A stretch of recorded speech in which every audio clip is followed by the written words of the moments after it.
Did y'all know that in the 1970s, the biggest drug bust in America was right here in Florida? Well, if you didn't, don't worry. I did some digging. Let's get into it. Now, to start this thing off, I gotta introduce you to Steve Lamb, all right? And in the 1970s, he was a teenager, and he was looking for a way to support his partying lifestyle. Now, Steve knew that a job wasn't for him, all right? So he decided to start to sell some things, all right? And the things that he started to sell are illegal. And just for TikTok's sake, we're gonna use the phrase happy trees. Now, when Steve started doing this, all right, it was just a little bit. He just needed a little extra money so he can go drinking and partying, all right? But for some reason, he was really good at what he did. So things picked up, and he needed a little help. Now, that's where his buddies come into play. Now, remind you, I said he was a teenager at the time, and so was the rest of his buddies, except for one of the members of this seven. Now, that one member is Bubba Capo, okay? Now, Bubba actually owned boats, and he owned a little bit of land in the creeks of Steinhatchee, okay? Which is a little bit past the bend in Florida. But most of these guys, they were from St. Pete. Now, look, Steve and Bubba have a really good plan going on, and they push things for a really long time. And just for time's sake, I gotta say that they're making a lot of money. I'm talking about millions and millions of dollars. And remember what I said, he's a teenager at this time. He's 19 years old. Now, Steve, Bubba, and the other 5 members of the 7, all right, they're making a ton of money, millions of dollars a piece, all right? They're making so much money that they literally have to bury money in just random people's backyards. But when you're young and you just party all the time, he gets to talking a lot. He getting to tell people where the location of some of his money is. And some of these people actually go to the site where he said it was, and they're still in these suitcases, and they're leaving like weird stuff behind, like beer cans and just different things to let them know, look, I was here.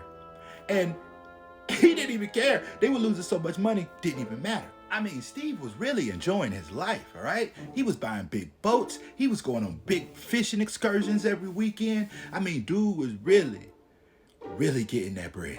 I don't really think y'all understand of how much happy trees they was moving in the early 1970s. Now, this is where the story gets interesting because Bubba, Mr. Capo, goes to Steve and says, look, Steve, we need to go get a bunch, and we need to get enough that we can sit on for a little while so we don't have to do all this running back and forth. And Steve agreed, right? So Steve hit up his connect up in Jamaica, which this is Boobs.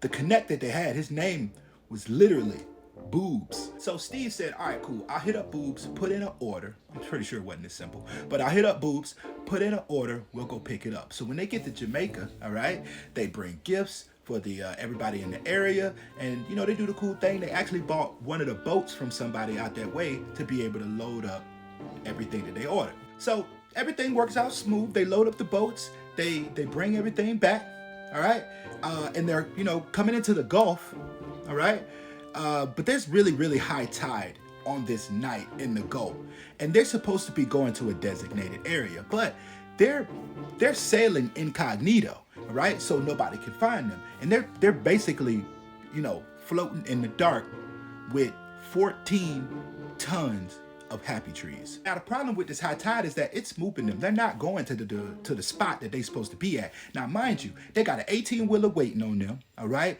plus other boats to be able to separate the bundles that they have so they can be distributed to the people that they need to go to. But like I said, they're going in the wrong direction. So they end up floating miles away from the creek that they're supposed to go down.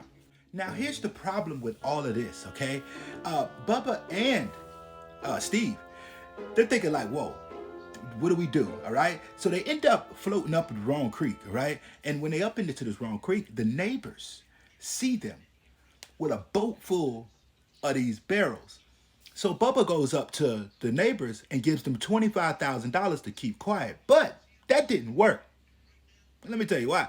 Because shortly after the encounter with the neighbors, out of nowhere, there's DEA, FBI, everybody that they could think of is coming at them full force. Now, in the midst of all this, remember what I said, they had about 13, 14 tons of these happy trees. They throw overboard about 4 tons of the happy trees, right?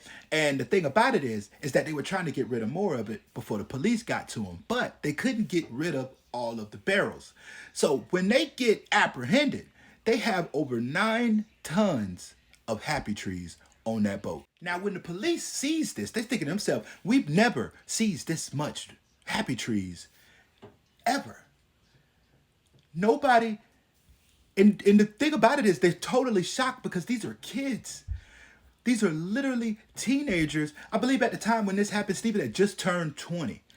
This is a 20-year-old running an organization, multi-million-dollar organization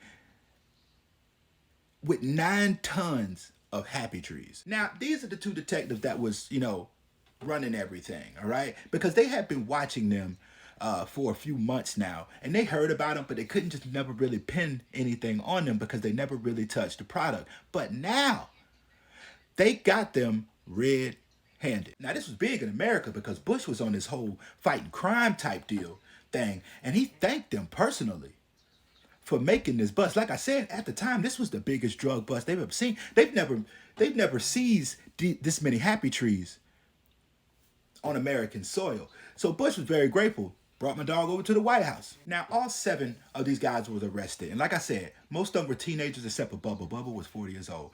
And their public defender, I don't know why they didn't get a lawyer. They had so much money. But their public defender ended up working out a deal, all right, with the prosecutors of this case. And this is what was said. The judge said, look, these are all kids. They had like 4 counts. Smuggling across lines and in the ocean and all kind of stuff, possession and all kind of stuff. They had about 4 charges apiece, everybody. And what happened is the judge said, look, I won't give them no more than 5 years per charge. All right? But I also won't give them more than 15 years. But that was all a lot because the judge ended up giving them 20 years apiece. Now, even though the judge gave all of them 20 years, all right, I don't think nobody served their full term. Matter of fact, I think Steve only did about 2 or 3 years of his term. But the thing is, they put him on papers, okay? I think they all got papers like 2000 and something, 2006. They had like crazy, probation time. But in 1977, Steve said, look, I'm going back to work, all right? So he gets busted again for smuggling, but this time he don't go to jail. He's on the run for 11 years. And he goes to Venezuela and starts up another smuggling ring, making millions of dollars. Now, if this story sounds familiar, he's been on probably every criminal show that you could think of. But the most popular thing that he did was I almost got away with it. And he tells his whole story, and he said he didn't regret none of it. And remember, the detective, shortly after the bust, he retires because he was already old. Brush should have been out of there.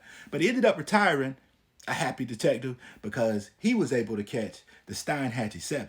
Now, after Steve got caught from being in Venezuela, he did a little bit more time again. But when he got done with that, he moved back to the St. Pete area, and he lived out his life right there in St. Pete. And he actually wrote a book, The Smuggling Ghost, but he wrote this while he was in prison. And they actually still sell this book in St. Pete in a lot of the stores downtown. And they also did a movie about the Steinhatchee 7. I don't know where you can find this at, but if y'all do some Googling, I'm pretty sure you're going to find it. Now, before I get out of here, I got to throw this in here, okay? So Steve just recently ended up passing away while he was in hospice, okay? But out of all the interviews he said he doesn't regret anything that he did, and he lived out a great life. So the more you know, peace.